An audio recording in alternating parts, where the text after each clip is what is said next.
He was convinced to accept freedom in 1980. By that point, Guidel was 86 years old. He'd spent the best part of 7 decades paying for his mistake, and he lived out his final days at a nursing home, which, if my grandma's claims are anything to go by, is even worse than prison. Must have been a home away from home for a lifelong jailbird like Guidel Jr. Johnson Van Dyke Grigsby. When Johnson Van Dyke Grigsby started his prison sentence in 1908, Theodore Roosevelt was the president, cellophane had just been invented, and the first ever Model T car was recently made. By the time Grigsby was released, email was being developed, Motorola was selling the world's first mobile phones, and the floppy disk had been invented. That's a huge chunk of history to have missed out on. But for the crime of fatally injuring a man over a card game in a saloon, Grigsby pled guilty to second-degree murder to avoid the death penalty. He proceeded to serve a hefty 66 years in the Indiana State Prison. He appealed for clemency from the board a grand total of 33 times, but was denied every last request. Although he reportedly seemed elated to be transferred to a nursing home in 1974, his almost 90-year-old smile was hiding decades of institutionalization. He'd become completely reliant on the routine and systems of the prison, and after spending time in that Michigan nursing home, he voluntarily returned to prison in 1976. More evidence of just how bad nursing homes really must be. Maybe my grandma is right after all. Joseph Ligon. What do you think most 15-year-olds spend their time doing these days? Playing Fortnite and making TikToks?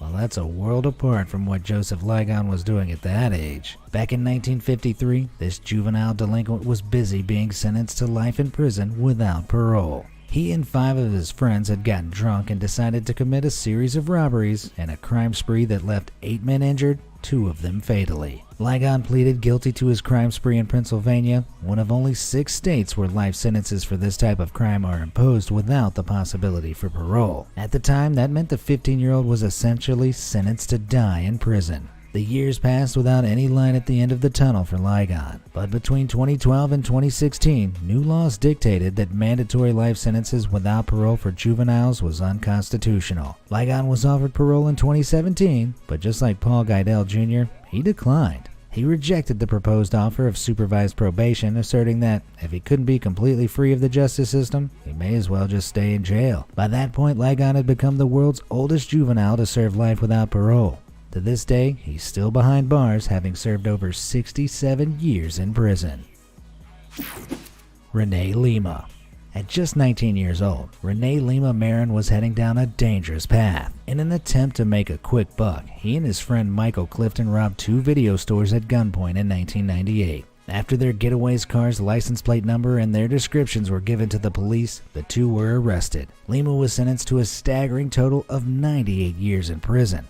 That's a huge amount of time, seeing as no one was injured, let alone fatally. It turns out the prosecutor had dissected the robberies into a series of different actions, including kidnapping, as the pair had forced employees to move from one room to another. Added all together, the sentencing structure could have resulted in a 300-year sentence. So if anything, these guys got lucky. Even so, Lima was looking at a life behind bars. That was until 2008 when he was released on parole. A clerical error in his paperwork listed him as serving his sentences concurrently, all at the same time, not consecutively, meaning he could be released 9 decades early. Determined not to make the same mistake twice, Lima worked hard, started a family, and became a model citizen. But in 2014, the mistake was finally caught by the courts and Lima was rearrested. Fortunately, the judge in charge of his case saw the reincarceration as unjust, the ruling was overturned, and Renee was released for good in 2017. Proving how far he'd come, he even took steps to apologize face-to-face with one of the store clerks from that fateful night 20 years before.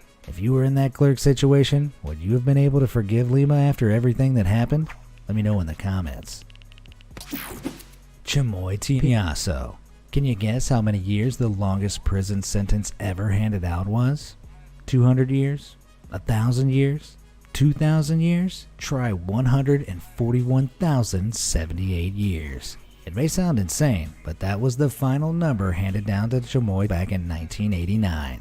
She was the wife of a high-ranking member of the Royal Thai Air Force and an employee of the Petroleum Authority for Thailand. For a sentence so severe, you can't help but imagine what unbelievable atrocities this woman must have committed.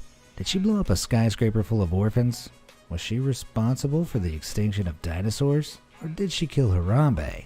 Not even close. The crime she found herself wrapped up in was fraud. She was the head of a pyramid scheme that defrauded over 16,000 people and netted her more than $204 million. This hefty scheme threatened to undermine the entire Thai banking system, leading to the 100,000-year sentencing. However, the Thai laws of the time specified that those convicted of fraud could not serve more than 20 years in prison, rendering the sentencing unlawful. She was given a revised sentence and was released after only 8 years. Now that's what you call a lucky escape. Which of these prisoners do you think served the most insane sentence? Let me know in the comments below, and thanks for watching.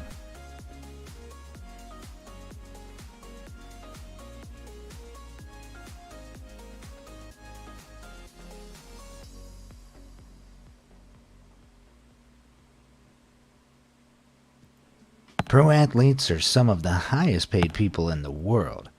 Whether it's slam dunks, touchdowns, or home runs, if you give the crowd something to cheer about, you can cash in the millions. But with great financial power comes great financial responsibility. And not all our favorite stars are up to the challenge. Whether they blew it on golden bathtubs, rock and roll cafes, or contentious divorces, these are the sporting heroes who made some seriously dumb decisions.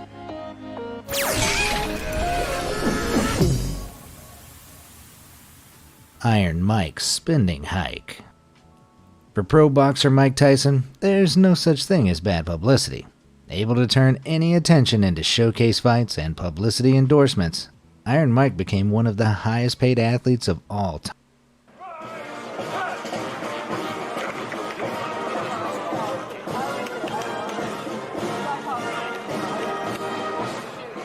The embarrassing moment you just witnessed was carried out by the Queen's Guard of Windsor Castle in England. Following a little miscommunication and confusion, the guard's attempts to be super serious are turned into pure comedy gold by the bewildered spinning of these fellows